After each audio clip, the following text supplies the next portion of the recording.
Aerodynamics play a huge role in the world of motorsport. The higher up the motorsport ladder you go, the faster the cars get and the more they rely upon the laws of aerodynamics.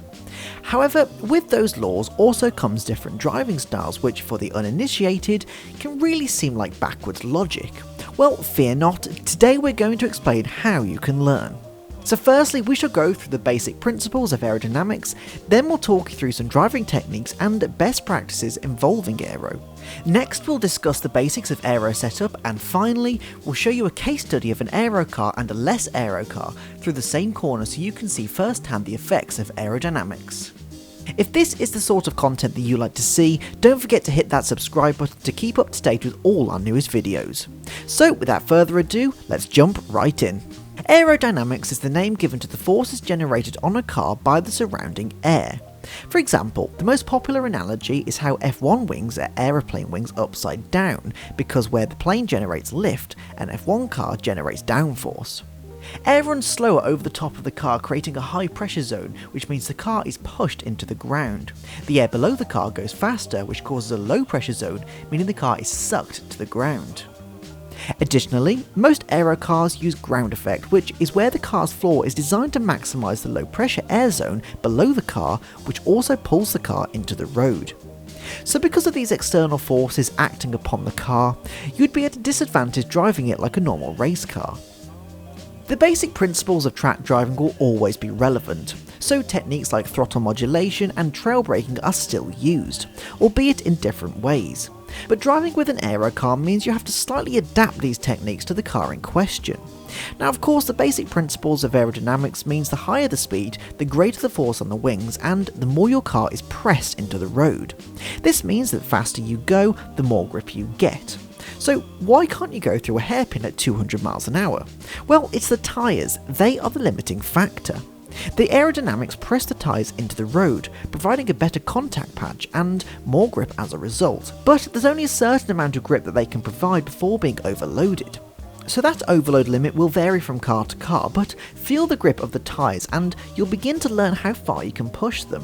One of the biggest techniques in aero cars is keeping your minimum speed up.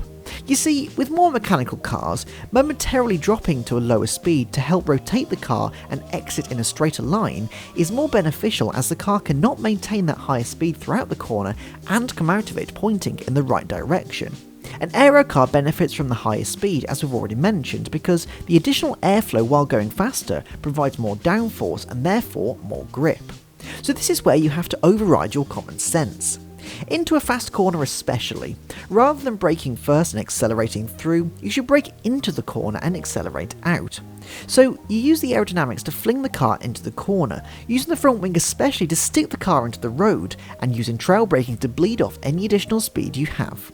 By doing this, you'll notice with aero cars you can take a much smoother, rounded line through the corner, rather than a more V-shaped line you may use in a more mechanical car. Within this rounded line is the possibility of using aero to keep the car stable and keep that minimum speed higher. One thing that is absolutely not recommended in mechanical cars is getting on the throttle too soon. We spoke about keeping that minimum speed up, and in a mechanical car, getting on the throttle too soon means the front end overloads, loses grip, and you have to heavily modulate the throttle to get out of the corner. In an aero car, you can use this to your advantage, as picking up the speed provides you more grip. This means that the car is more stable and happier to get on an early throttle than a mechanical car. We can see the effect of getting on the throttle too early in Track Titan, where a driver in a mechanical car must lift off again in order to take the corner. A driver in an aero car can have faith that the car will just stick. Now let's talk about the setup. We're not going to go through and show you exactly how you should set up an aerodynamic car, because let's face it, there's a million and one possibilities. Instead, we're going to discuss how you can understand what you should change. For example, let's say you're experiencing understeer. You shouldn't just whack on more front wing and hope for the best. Firstly, you have to understand whether it's mechanical or aerodynamic understeer. A quick way of knowing that is what speed you experience it. If you find understeer at 50 miles an hour, it's probably not going to be aerodynamic, and you should look at the mechanical settings, whereas if it's 150 miles an hour, it's most likely aero.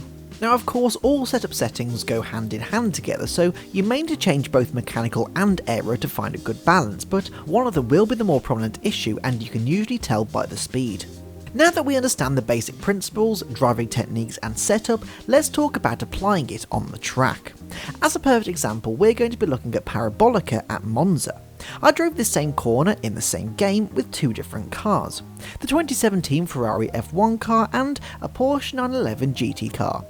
If we look at the data on Track Titan, we can see that in the Porsche you have to scrub off all of your speed first and then gradually pick it back up as the corner widens. In the F1 car, there's only a small bit of braking and flicking the car in, bleeding the speed off whilst you're turning and then accelerating out. We can see that in the Porsche, I've had to coast a bit until I'm happy the car has settled and I can throttle out of the corner, whereas in the Ferrari, you can get on the throttle quickly and then get to 100% when the car is settled. If you'd like to analyse your own session data and see aerodynamics at work, or even to figure out where you can go faster, you can sign up on Track Titan with the code AERO for 30 days of unlimited data insights for free. No credit card needed, just record some laps and analyse away. Now back to it. That session data is the fundamental difference between aero and mechanical cars. It's simply the mid-corner speed that you are able to take. Getting used to an aero car takes work because if you're more used to mechanical cars, trusting that the car will just turn in like that does feel unnatural, but that is aerodynamics at work. Going faster through a corner to get more grip seems unnatural, but again, that is aerodynamics at work. It's about finding a line between the downforce and the maximum grip you can get from the tyres before they get overloaded, and that only comes with practice.